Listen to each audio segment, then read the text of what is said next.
Salamat sa Panginoon, salamat sa ating Diyos na buhay, mapuri naman ang pangalan ng Panginoon, ngayon at magpakailan-kailanman, sa pangalan ng Jesus muli po.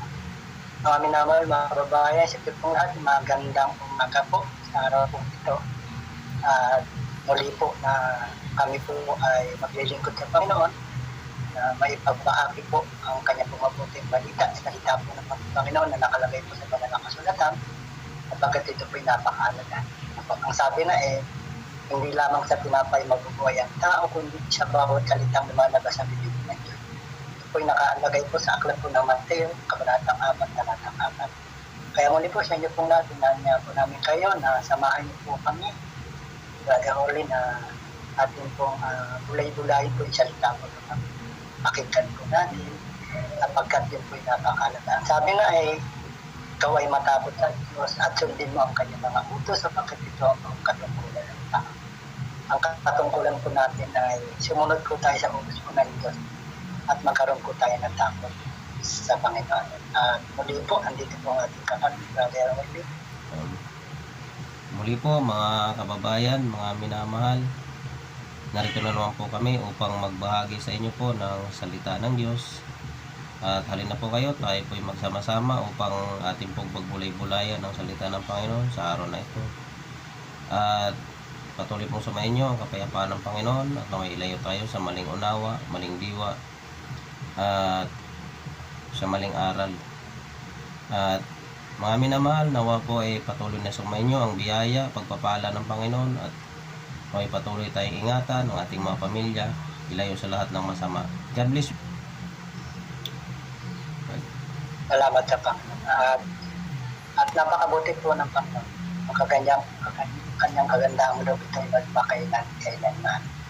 Kaya tayo po ay magkaroon po ng panahon at oras na makinig po ng salita ng Panginoon. Nandiyan po ang ating kapayapaan. Nandiyan po ang ating kaligtasan. Kapag tayo po ay nakinig po ng salita ng Panginoon. Sapagkat napakabuti nga po ng Panginoon. Ayon po dito po sa aklat po ng Pananghoy, kabanatang 3, na una ko po babasahin. Kabanatang 3, talatang 22. Ang sabi po rito, sa mga kaawan nga ng Panginoon ay hindi tayo nalipol, sapagkat ang kanyang mga habag ay hindi nauubos. Ang mga yao'y bago tuwing umaga. Dakila ang iyong pagtatapat. Tingnan niyo po na, napakabuti po ng Panginoon. Hindi po siya nagkukulang sa atin. Yung ating pangangailangan, araw-araw, pagkain, tubig na inumin, andyan po.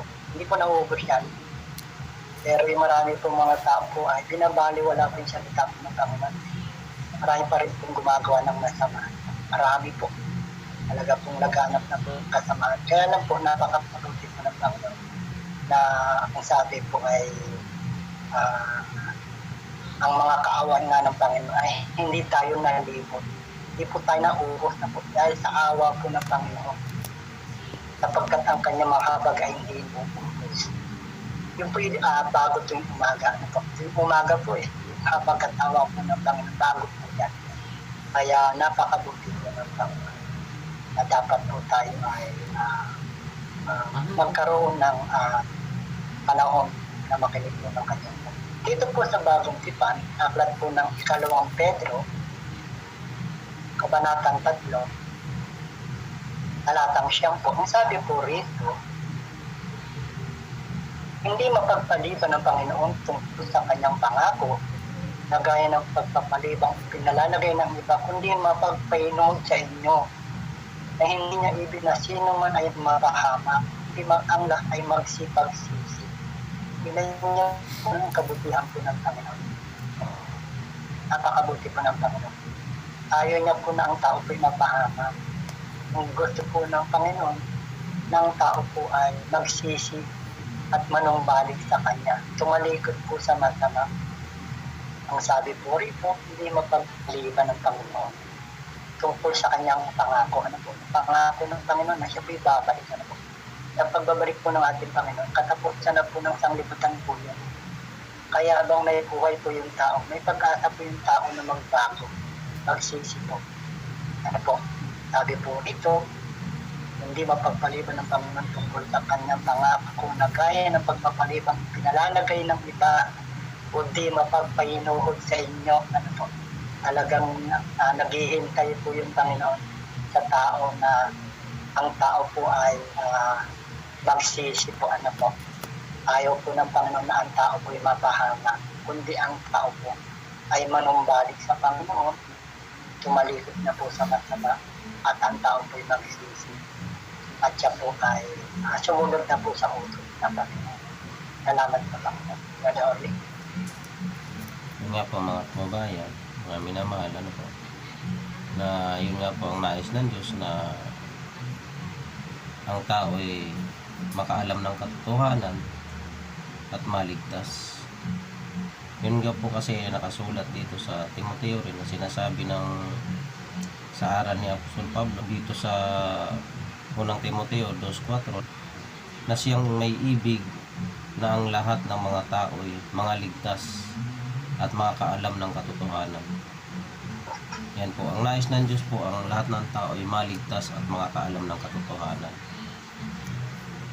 Ang nakakalungkot lamang po mga kababayan ay napakarami po kasi ngayon na iba't ibang aral, iba't ibang turo na nakapagpaligaw sa mga tao upang mapunta sa kapahamakan. Ano po, ngunit ang Diyos po ang nagnanais na ang lahat ng tao ay maligtas at makaalam ng katotohanan. Ayon nga po sa binasa natin kapatid sa Ikalawang Pedro na hindi ibig ng Diyos na ang sino man ay mapahamak, kundi ang lahat ay magsipagsisi. Ano po, ayaw ng Diyos na ang tao ay mapahamak, ngunit ang tao po ang humahanap ng kapahamakan sa kanyang sarili. Ano po, marami po kasing mga tao na sumusunod sa kasinungalingan, sumusunod sa kamalian. Kaya nga po ang paalala ng Panginoon Kristo dito sa Mateo 24 na ingatan ninyo na huwag kayong mailigaw ng sinuman, sapagkat maraming magsisiparito sa aking pangalan na magsasabi ako ang Kristo. Ano po, dito sa Mateo 24 sa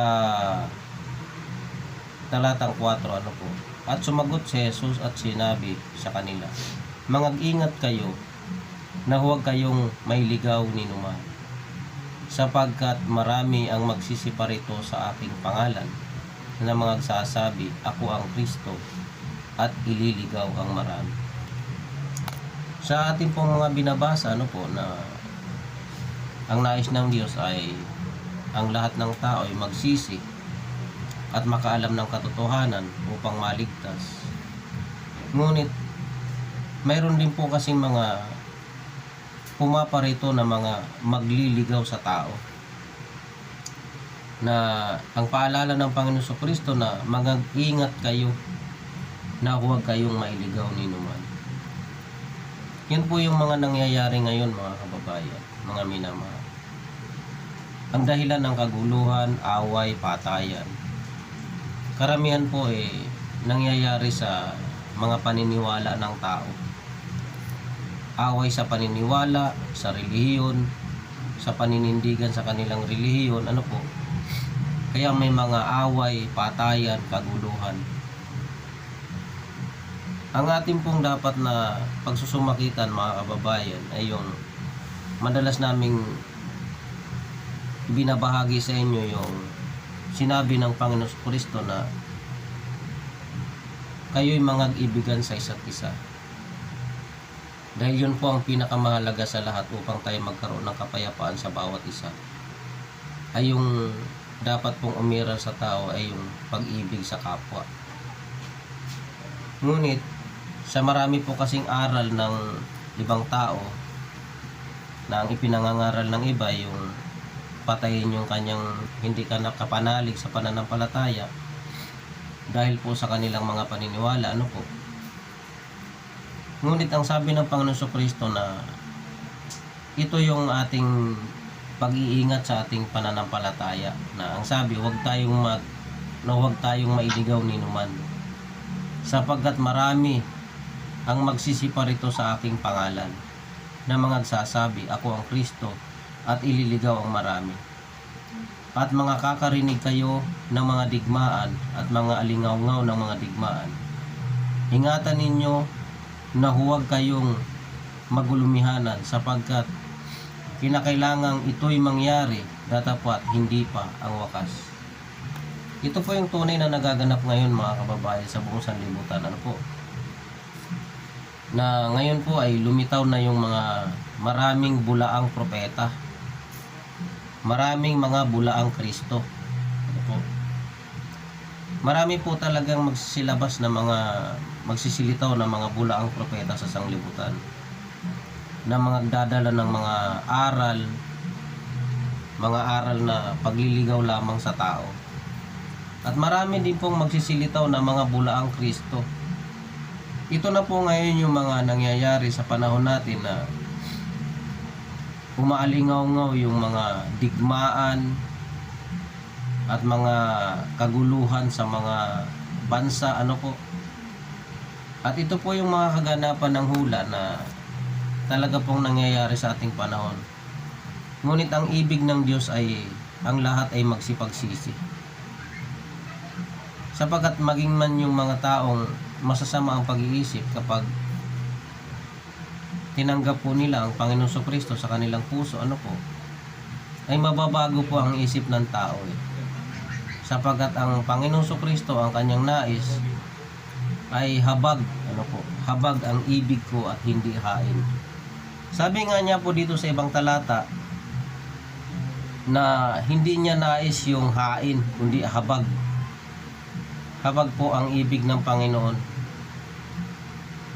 Dito po sa Mateo 9 talatang 13, ano po, datapwat magsihayo kayo at inyong pag-aralan kung ano ang kahulugan nito. Habag ang ibig ko at hindi hain, sapagkat hindi ako naparito upang tumawag ng mga matuwid, kundi ng mga makasalanan. Dito po kung minsan ang ibang tao galit na galit sa mga taong gumagawa ng masama, sa mga magaling pumatay ng kapwa. Ngunit ito po yung mga hinahanap ng Panginoon na magbago sa kanilang pag-iisip, na sila magsisi, sapagkat ang sabi ng Panginoon Kristo, magsihayo kayo at inyong pag-aralan. Dito po sa Mateo 9 talatang 13 po ito, ano po, magsihayo kayo at inyong pag-aralan kung ano ang kahulugan nito. Habag ang ibig ko at hindi hain, sapagkat hindi ako naparito upang tumawag ng mga matuwid, kundi ng mga makasalanan. Sa ating pong panahon, sa ating pong nangyayari po sa ating kapaligiran, ang bawat isa ay nagkakapuutan, ano po, naghihigantihan, nagpapatayan. Dahil masamang tao daw po yung isa naman nag-aakusa na masamang tao din sila. Ngunit ito po yung pinakamahalaga na dapat pag-aralan ng tao. Na kung magkakaroon lamang ng puso na ayon kay Kristo, ano po, magkakaroon ng habag sa kanyang kapwa. Hindi na po niya nanaisin na makipagpatayan sa kapwa, kundi ang mahalaga na lang ay yung pag-ibig sa kapwa, pagkahabag sa kapwa. Sapagkat pare-parehas naman po tayo mga kababayan na mawawala sa mundo. At iiwanan po natin ang mundong ito pagkatapos po ng pagdating po ng wakas ng sanlibutan. Kaya nawa po ipag-aralan po natin sa ating buhay. Ipanalangin po natin na nawa magkaroon ng kapayapaan ng mundo, ano po, na naway makakilala sa Diyos ang maraming tao. So, God bless po sa inyong lahat mga kababayan. Kaya nga po, tama po yung sinabi ng ating kapatid na marami po na talaga ito pa po yung mga huling araw at po marami po talagang mga nagpasasabing sa Diyos, pero ang turo po nila ay hindi po ayon sa aral po ng ating Panginoon. Marami po napakayaman po ng mga leader po ng mga reliyon na napakayaman po nila. Dapat po kaligtasan po ng tao yung ipinangangaral na po. At dito nga po sa aklat po ng unang Timoteo, kabanatang 4, talatang 16, mga minamahal, sabi po rito ni Apostol Pablo kay Timoteo po, ang sabi po rito, mag-ingat ka sa iyong sarili at sa iyong turo. Tingnan niyo po anak, paalala po ni Apostol Pablo kay Timoteo, ingatan yung sarili, pati po yung turo. Na po, hindi lang po yung sarili, ingatan po natin.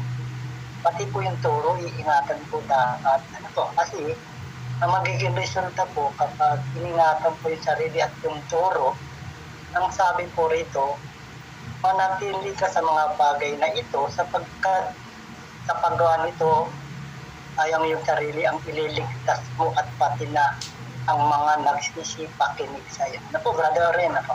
Opo. Ano po? Ang ililigtas po, sino po? Yung sarili, pati yung nakikinig po. Ano po? Marami po na nalilito na po Marami po nadadaya. Marami na po napapahama. Ano po? Dahil nga po dun sa turo, ano po? Marami po nagtuturo ng mali. Ano po? Hindi na po dun sa aral ng Panginoon. Aral na po ng tao. Dito po ang sabi, mag-ingat.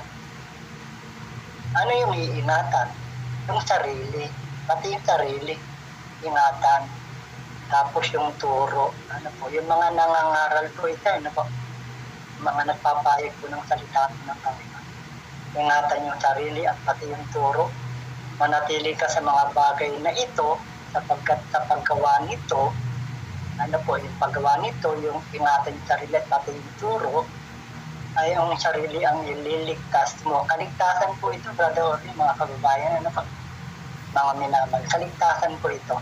Ano po, yung turo po, kaligtasan po yan. Kapag mali po yung turo, hindi po maliligtas yung tao. Dapat po yung turo po, ayon po sa aral at turo po ng Panginoon. At ang sabi pati na ang mga nagsisipakinig, yung mga nakikinig po, ng mga nangangaral. Marami po, nagtatalo-talo na lang po nagpapagaling na lang po yung mga ibang mga gumagamit po ng salita po na Panginoon. Nagyayabang na lang po yung iba. Pero hindi po gano'n. Dapat ingatan po yung sarili pati yung ito. Dito po sa aklat po ng Hebreo, sa Bagong Tipan po. Aklat po ng Hebreo, Kabanatang 10, ay may binabanggit po rito na ang sabi po rito sa aklat po ng mga Hebreo, Kabanatang 10, talatang 22, patuloy po ang sabi po rito, tayong magsilapit na may tapat na puso sa lubos na pananampalataya. Ano po? Lumapit po dapat sa tapat ng puso at lubos yung pananampalataya ng ating mga puso ay ninisikan mula sa isang masamang buti at naugatan ng ating katawan na dalisay na tubig. Na ating ingatang matibay ang ating pagkakilala ng ating pag-asa upang huwag mag-alinlangan sapagkat tapat ang nangako. Ano po? Tapat po yung nangako. Panginoon po, tapat po siya. Ano po? Ang sabi po rito, at tayo mga tinginan upang tayo mga budyok sa pag-iibigan. Ano po, brother? Okay na po, yung ipinapangaral po natin nakaraan na yung pagpatungkol po sa pag-ibig. Ibigin mo ang Panginoon ng buong puso, isip at kalakasan. Ibigin mo ang iyong kapwa na gaya ng iyong sarili. E dito po ay binabanggit na naman po yung pag-ibig. At tayo mga tinginan upang tayo mga budyok sa pag-iibigan at mabubuting gawa. Pag-iibigan, tapos mabubuting gawa. At huwag natin pabayaan ang ating pagkakatipon. Mahalaga po talaga yung nagtitipon-tipon. Pagpupurit at paparangal sa Panginoon. Marami po mga nagtitipon. Kaya po ngayon, kaya lang po, ang tanong po yung pagtitipon po ba nila ayon po ba dun sa aral ng Panginoon?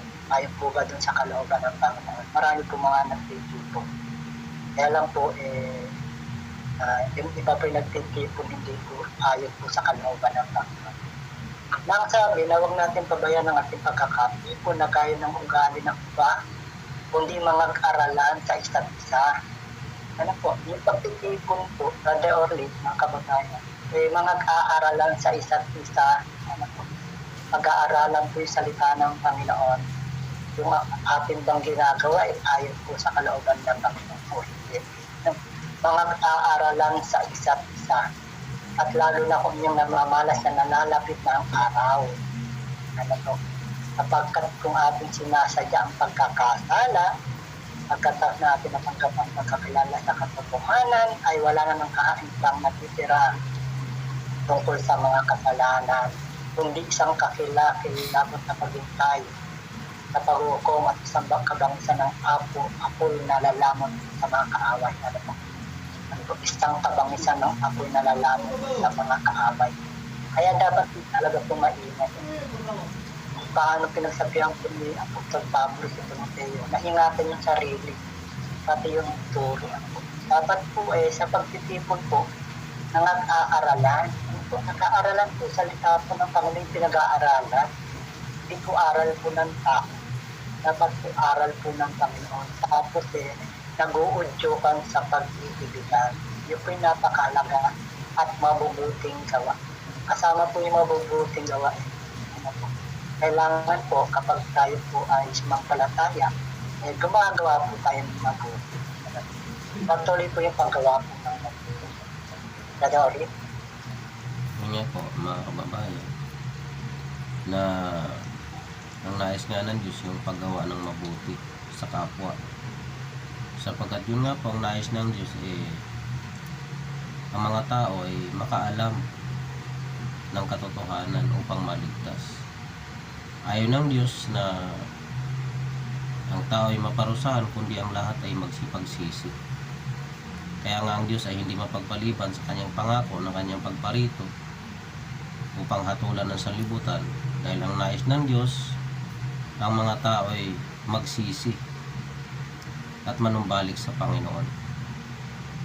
Tanggapin ng Diyos sa kanilang puso na tayo magsilapit na may tapat na puso sa Diyos. Ano po? Marami po kasing tao ngayon na mas mahalaga pa po sa kanila yung simbahan, yung church building. Mas banal pa po sa kanila yun kumpara sa kanilang kapwa. Wala silang pagpapahalaga sa kapwa, na kagaya nga po dyan sa yung sa ibang pinagtatalunan, yung pinagtatayuan ng templo, nagpapatayan, hanggang ngayon nagpapatayan.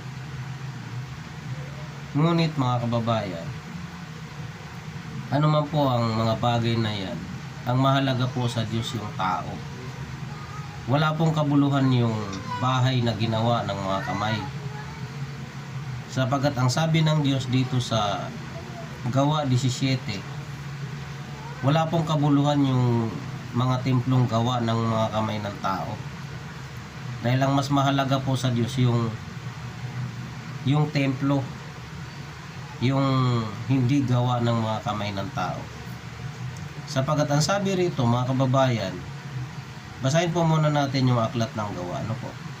Kapitulo 17, talatang 24. Ang Diyos na gumawa ng sanlibutan at ng lahat ng mga bagay na naririto, siya palibhasa ay Panginoon ng langit at ng lupa, ay hindi tumatahan sa mga templong ginawa ng mga kamay. Dito po mababasa natin na ang Diyos daw po ay hindi tumatahan sa templong ginawa ng mga kamay.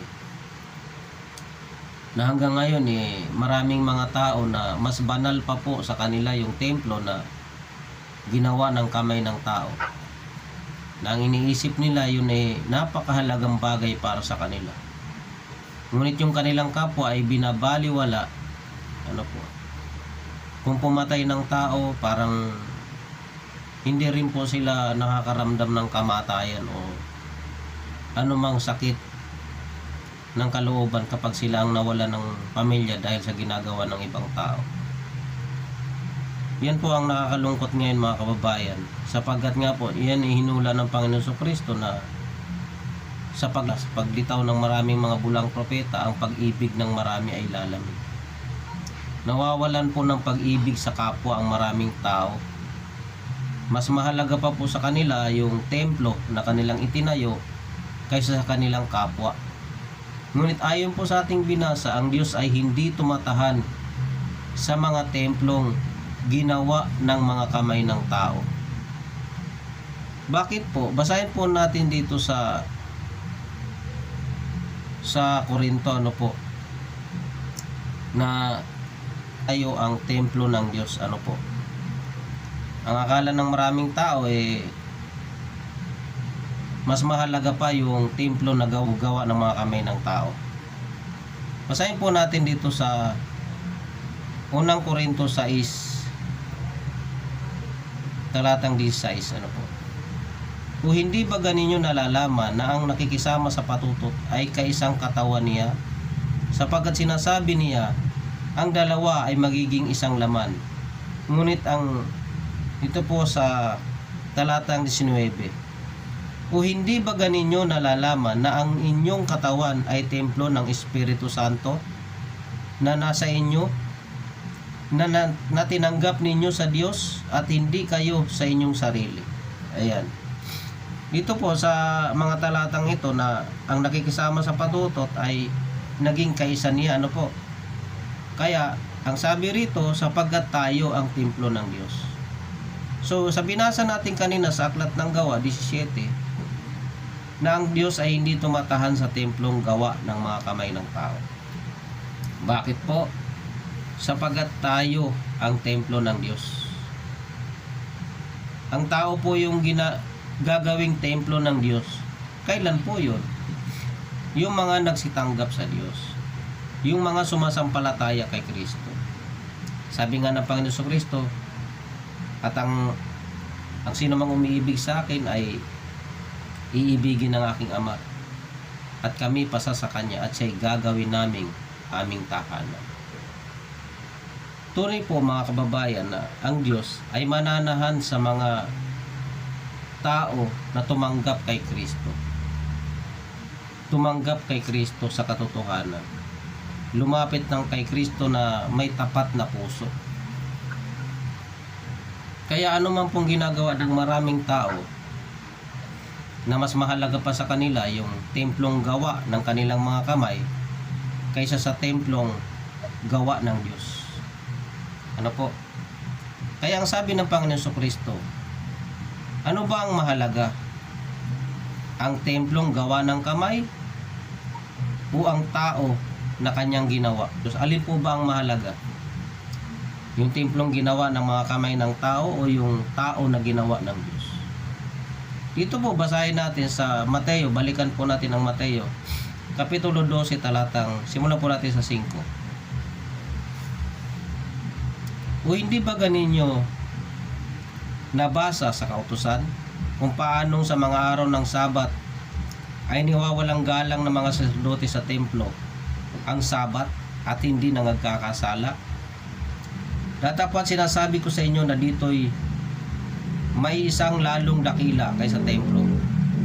Datapwat kung nalalaman ninyo kung ano ang kahulugan nito, habag ang ibig ko at hindi hain, ay hindi sana ninyo hinatulan ang mga walang kasalanan.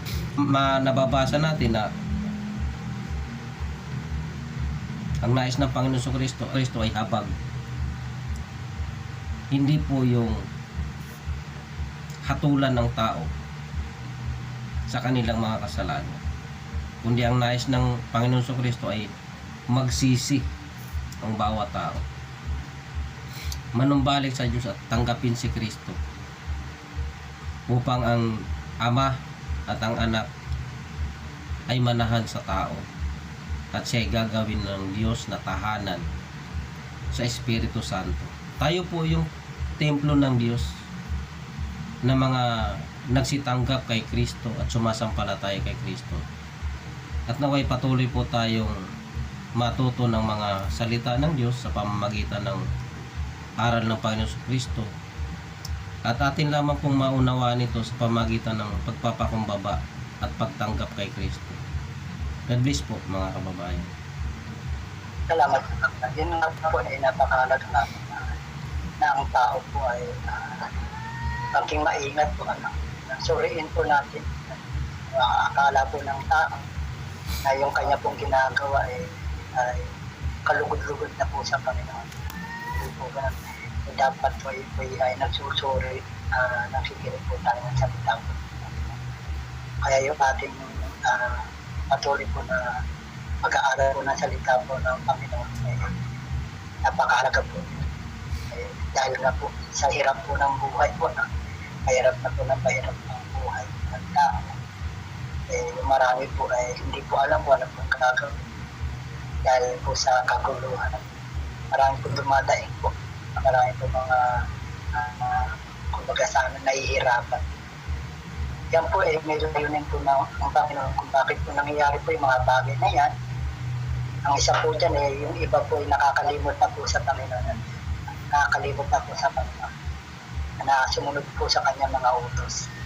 Binabaliwala na po yung Panginoon.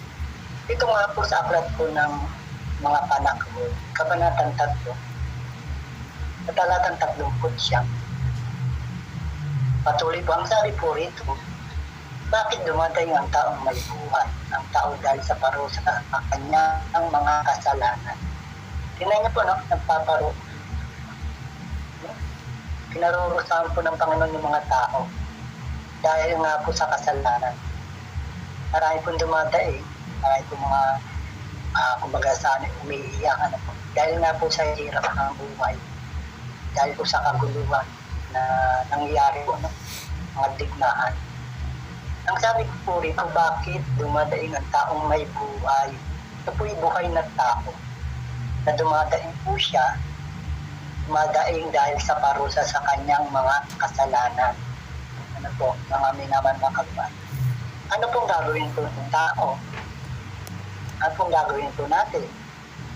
Dadaing na lang po ba ng dadaing po yung tao? Aangal na lang po ba ng aangal po yung tao? Kaya pala pinarurusahan yung tao dahil sa kasalanan. Ano po ang sabi? Ating usisain at suriin ang ating mga lakad at manumbalik sa Panginoon. Ito po yung ito po yung susi. Na huwag lang puro daing na lang ng daing, angal na lang po ng angal po yung marami. Usisain po natin, suriin po ng ating mga lakad. Pag sinabi ito pong mga lakad, ito po yung pamumuhay po ng tao. Paano po siya namumuhay? Ano po, siya po ba'y sumusunod dun sa kalooban ng Panginoon o sinusunod niya yung kanyang sariling kalooban? Ano po? Ang uusisain po natin, hindi po yung buhay po ng may buhay. Hindi po natin susurin yung buhay po ng ibang mga tao.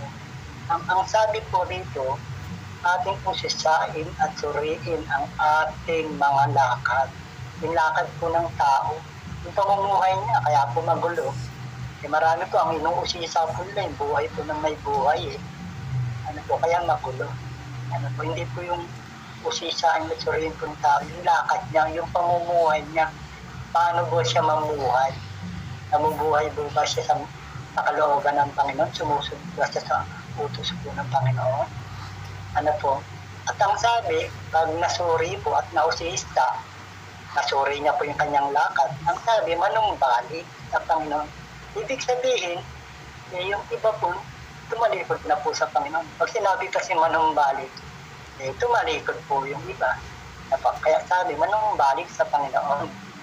At ang sabi, igawad natin ang ating puso, sampu ng ating mga kamay sa Diyos sa langit. Ano po? Kami ay sumalangsang at nagimagsik, ikaw ay hindi nagpatawad. Tinakpan mo ang iyong sarili ng galit at hinabol mo kami, ikaw ay pumatay, ikaw ay hindi naawa. Sabi po rito, tinakpan mo ang iyong sarili ng alapaat at hindi makadaan ng anumang panalangin. Ano to? Hindi po makadaan yung panalangin po ng tao. Bakit po? Kasi nga, yung parusa po dahil sa kasalanan, ay dapat po suriin at usisain po ng tao yung kanyang pamumuhay at manumbalik sa Panginoon. Yun po yung mahalaga. Yun po yung susi. Ano po? Huwag lang puro angal po ng angal po yung tao. Marami na pong umaangal. Marami na pong dumadaing. Hindi puro daing. Hindi puro angal. Suriin po natin ang ating lakad, ang ating mga at pamumuhay sa araw-araw. At ang sabi manumbalik kayo batang Panginoon. Salamat sa Panginoon. Napakabuti mo ng Panginoon. Naputi mo ang kanyang pangalan ngayon at magpakailanman sa pangalan ni Jesus. Amen. Yun nga po mga kababayan, dapat talaga ang tao suriin yung kanyang lakad at manumbalik sa Panginoon. Yan nga po kasi ang maraming tao na naliligaw ng landas. Ang kadalanan nyo yan po mga kababayan ay sa mga nagliligaw din po yan. Maraming mga nagliligaw sa sanlibutan. Maraming mga tao na nangangaral ng mali, nangangaral ng kasinungalingan, kaya marami pong naliligaw. Tayo naman ng mga tao na mga naging tagasunod ng mga ngaral na ito ay pinapasuri po yung mga lakad at manumbalik sa Panginoon. Yan naman po talaga mga kababayan ang dapat, na ang bawat tao ay suriin yung kanyang lakad. At kapag nakita mong mali ka, manumbalik. Ano po? Ganyan po ang nais ng Diyos. Yun nga po mga kababayan, ang nais ng Diyos ay suriin yung ating mga lakad. Pag nakita po nating mali, tayo po ay manumbalik sa Panginoon. Ano po? Napakarami po kasi talagang mga tao na napapasunod sa kasinungalingan. Napapasunod sa mga maling aral. Kaya dito rin po nagmumula yung kaguluhan sa paniniwala ng bawat tao, sa paninindigan ng bawat tao. Kasi kung ang tao lamang po ay sumusunod sa Panginoon, pag sumunod po sa Panginoon sa Kristo, hindi na po makapag-iisip na gumawa ng masama. Kasi ang Panginoon sa Kristo, ang aral po niya ay ibigin mo ang iyong kapwa gaya ng iyong sarili. Sino naman po ang gagawa ng masama sa kanyang kapwa kung iniibig niya po yung kanyang kapwa at sinusunod yung aral ng Panginoon sa Kristo na ibigin mo ang iyong kapwa gaya ng iyong sarili? Kasi kung iniibig mo ang iyong kapwa gaya ng iyong sarili, ikaw na ayaw mong gawan ka ng masama ng iyong kapwa, anong gagawin mo po? Di po ba? So, pahalagahan mo ang iyong kapwa tulad ng iyong sarili. Marami nga pong tao hanggang ngayon, na mas pinahalagahan yung kanyang relihiyon na kinagisnan. Mga malalaking sekta sila, mga malalaking relihiyon ang kanilang kinagisnan. Mas mahal pa po nila yung relihiyon nila kaysa sa kanilang kapwa. Samantalang ang aral ng Panginoon sa Kristo, ibigin mo ang iyong kapwa tulad ng iyong sarili. Ano po?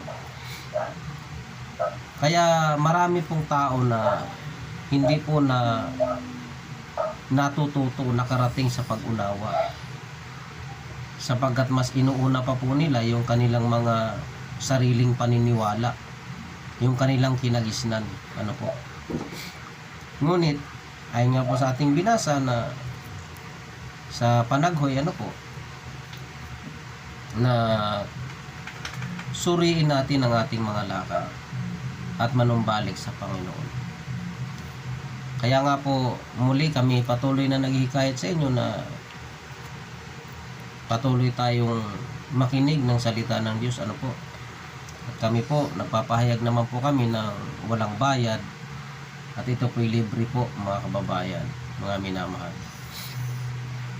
Tulad nga po ng ating binasa dito sa Roma 10, na ang sabi rito, dito po sa Kapitulo 10 talatang 1, mga kapatid, ang nais ng aking puso at ang aking panalangin sa Diyos ay patungkol sa kanila, upang sila'y mga ligtas.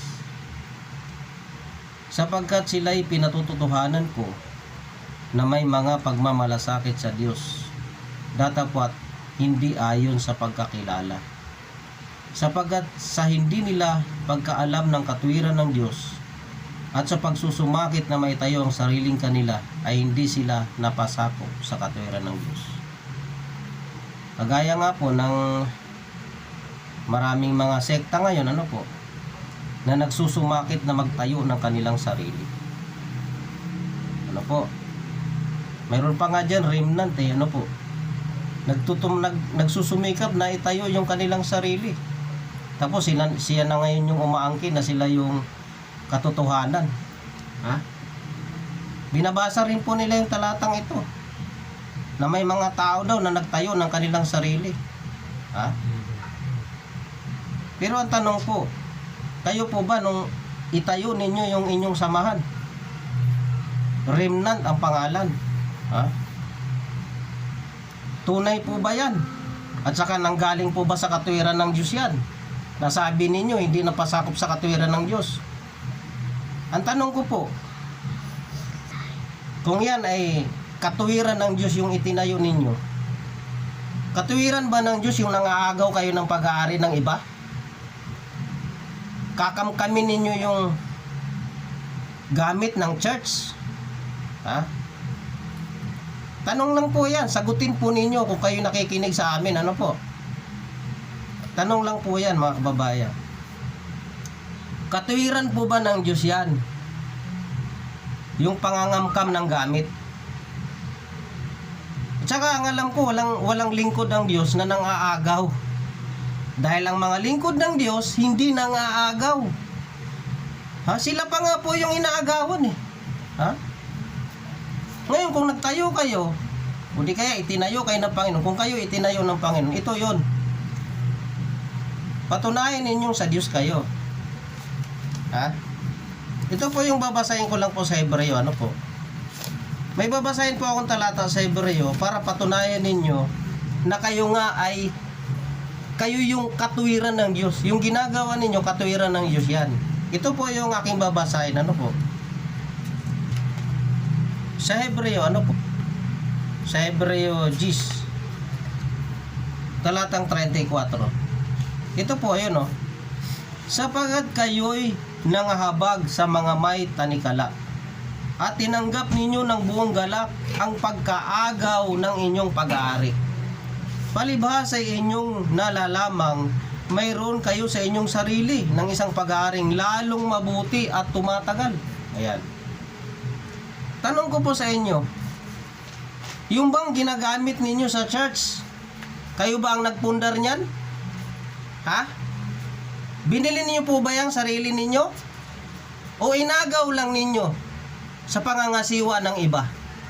Kaya, yan ang tanong ko. Ha? Patunayan ninyo nang itinayo ninyo katuwiran ng Diyos. Tanong lang po yan mga kababayan. Huh? Hindi yung puro kayo yabang magsasalita ng kung ano-ano. Tapos kitang-kita naman kung anong klaseng pag-ugaling ninyo meron sa inyong ginagawa. Ha? Aagawin ninyo yung pag-aari, ang pinangangasiwaan ng iba. Pagkatapos, aangkin ninyo na kayo na yung sa Diyos. At saka ang malinaw pa mga kababayan, ipinarehistro nyo kaagad yung remnant ninyo. Ha? Para nga naman hindi na mabawi yung kiniklaim din ng iba. Oh. Ngayon, patunayan ninyo sa Diyos yan. At ang iglesia ba ng Panginoon Jesucristo, tinawag bang remnant? Sige nga. Yan ang pagpapatunay, mga kababayan.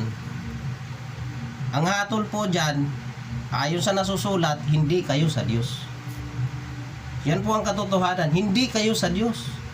Magsisi po kayo. Ha? Dahil hindi kayo sa Diyos ang ginagawa ninyo. Hindi po kayo sa Diyos. Kaya paanyaya po namin sa lahat, sa mga nabubulagan, ano po, manumbalik po tayo sa Diyos. Ha? Kaya nga po hindi kami sumama sa inyo. Bakit eh? Kitang-kita eh. Ba't ako sasama sa inyo? Ha? Eh nagtayo kayo ng sarili ninyo sa pamamagitan ng pangdadahas, pangangamkam. Oh. Eh wala namang problema kung humiwalay kayo pero hindi kayo nang agaw. Malay nyo, samahan kayo ng Diyos. O di po ba? Eh sasama ako sa inyo. Di po ba? Kaya mga kababayan, mga minamahal, muli naming paanyaya sa inyong lahat. Patuloy po tayong makinig ng salita ng Diyos. At ayon nga po sa aklat ng mga ngaral na ang sinasabi ay mga salitang katotohanan. Ano po? Basahin po natin dito sa aklat ng mga mangangaral. O dito sa Kapitulo 12, talatang 9 po. Simulan natin sa talatang 9. At bukod dito, sapagkat ang mangangaral ay pantas, nagpatuloy siya ng pagtuturo ng kaalaman sa bayan. Oo, siya'y nag-aral at sumiyasat at umayos ng maraming kawikaan. Humanap ang mangangaral ng mga nakalulugod na salita ng ng nasusulat na matuwid na mga salita ng katotohanan. Kaya dapat po ang mangangaral, ang hinahanap, yung matuwid na mga nasusulat ng salita ng katotohanan. Yan. Wala naman pong katotohanan eh. May nabasa po ba kayo ng mga nasa katotohanan ang aagaw ng pag-aari? Wala po kayong mababasang ganyan na mga alagad ni Kristo ng agaw ng pag-aari. Tapos angkinin sila yung nasa katuwiran ng Diyos. Aba naman mga kababayan. Ha? Mang-agaw kayo ng mag-aari, ng mga pag-aari ng iba, pagkatapos angkinin nyo kayo ang sa Diyos. Ako po. Magsisi po kayo. Baka sakali po. So God bless po sa inyo mga kababayan. Brad? O nga po. Yan nga po eh. Ang alam ko pong remnant, yung sa Israel po may remnant doon. Ito, another remnant po ito eh. Alam ko may remnant po sa Israel, meron. Pero ito, another remnant, iba po ito. Ano po. Kaya marami pong naliligaw, nalilito. Sapagkat yung nga po hindi po sinusuri. Suriin po natin. Istahin natin, suriin ang ating mga lakad. Baka ano na po, hindi na po kalooban ng Panginoon yan. Hindi naman po kayo naghihirap dyan. Meron pong naghihirap dyan kaya po nagkaroon ng gamit na ganyan. Tapos bigla niyong pinarehistro niyo pa. At hindi rin po kayo. Mga minamahal ng kababayan. Dito nga sa aklat po ng mga awit, lagi po pong binabasa Brother Oli. Ang sabi po rito, aklat po ng mga awit, kabanatang 1, talatang 1, ang sabi po rito, mapalad ang tao na hindi lumalakad sa payo ng masama, hindi tumatayo man sa daan ng mga makasalanan, ninaupo nga sa upuan ng mga manglilipa. Ano po? Lumalakad sa payo ng masama. Iyan ba'y payo po ba ng mabuti po yan? Ano po? Na hindi naman po kayong nagpundar niyan. Hindi nyo sariling pera. Sa ibang salita, brother, hindi nila sariling pera. Ano po? Iba po yung dyan nagsikap. Pero kung bago nila, sila na po yung sila na po yung nag-take over. Sila na po yung namahala. Kaya ang sabi, yung tao po ay hindi lumalakad. Yung mapalad na tao, hindi lumalakad sa payo ng masama. Hindi tumatayo man sa daan ng mga makasalanan. Inaupo man sa upo ng mga iba. Kundi ang kanyang kasayahan ay nasa kautusan ng Panginoon at sa kautusan niya nagbubulay-bulay sa araw. Dapat bulay-bulayin po natin yung ginawa po ba nyo ay kalooban ng Panginoon o hindi kalooban ng Panginoon. O kalooban nyo po yan. Sarili ng kalooban. Hindi po ganun ako. Kaya ay mahabag po ng mabagat sa lahat. Maliwanagan po ang bawat isa. Marami po na nagsasabing sa Diyos, pero makikita mo, hindi rin po sa Diyos. Angad lang po nila ay mga pakinabang po, iba pera, mga ari-arian po nasa isip po ng iba na gumagamit po sa pangalan. Kaya naway tulungan po tayo ng Panginoon, gabayan po tayo ng Panginoon, layo po tayo ng Panginoon sa lahat po ng masama. At naway gamitin po tayo ng Panginoon sa ikalulugan natin, kararating po ng kanyang pangalan, na may payag po natin kanyang mabuting balita. Salita po ng Panginoon na nasa banal na kasulatan. At sa inyo pong lahat ng mga nakinig na Lord po, pagpalain po kayo ng Panginoon, ilayo po kayo ng Panginoon sa lahat ng natin. Hindi po, Brother Raymond. God bless po sa mga Brother Orly. Ako po muli si Brother Orly, patuloy na naghihikayat sa bawat isa na tayo patuloy na magbulay-bulay ng salita ng Diyos. Patuloy po tayo magsiyasat ng mga katotohanan. Tayo po ay patuloy na sumunod sa katotohanan at talikuran po ang mga kamalian. So muli po, God bless po sa inyong lahat. Naway ingatan kayo ng Panginoon saan man kayo naroon. God bless po sa inyong lahat mga kababayan, mga kapatid.